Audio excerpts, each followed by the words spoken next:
Lekin O'zbekistonda bardona bo'lib yurasiz. Aynan mana shu BMW X6 ni bosib yorsiz. Mana videoni qarang, umumiy shu mashinaga $40,000 dan oshiq xarajat qilingan. Karbon kapot, detallar, larti obveslar ham. Diskalarning o'zi 23 razmerli diska. Ikki выхлопной sistemalar, stage 2, downpipe. Nima narsa kerak? Maksimum navorotda ham motor bo'yicha, ham kuzov bo'yicha qilib tashalgan.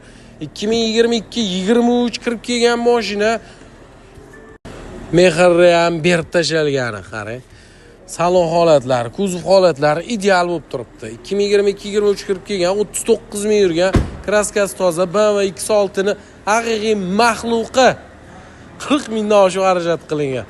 Oydod popkornlargacha bor. Shunaqangi bo'lib kiradi.